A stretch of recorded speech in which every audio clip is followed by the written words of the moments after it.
Welcome back, everybody. Today, I'm going to teach you how to add a chart to your Salesforce Lightning report. This feature transforms your raw data into visual insights, making it much easier to spot trends and present information to your team. Let's walk through this step by step. First, you'll want to navigate to the app launcher. You'll find this by clicking the waffle icon, which is typically located in the top left corner of your Salesforce interface. Once you click it, a menu will appear with various options. From here, select Reports. This takes you to the main reporting hub where you can view, create, and manage all your reports. Now you have two options. You can either click New Report to start fresh, or if you already have a report you want to enhance, simply open that existing report and click Edit. This flexibility allows you to add charts to both new and existing reports seamlessly. If you're creating a new report, you'll need to select a report type. For example, you might choose Opportunities if you're tracking sales data. After selecting your report type, click Start Report to move forward with the setup. Here's where the magic begins. To add a chart, you first need to select a field to group rows by.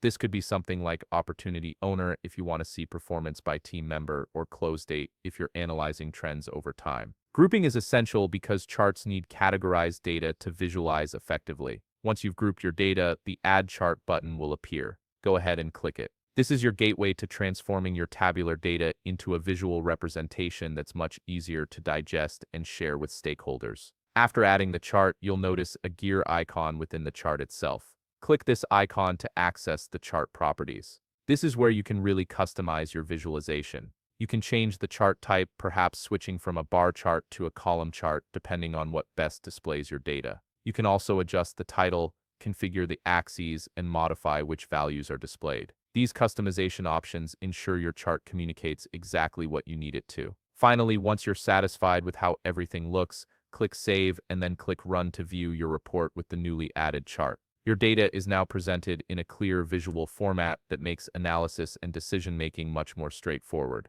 And that's it. You've successfully added a chart to your Salesforce Lightning report. If you found this video helpful, please leave a like, subscribe, and see you in the next video.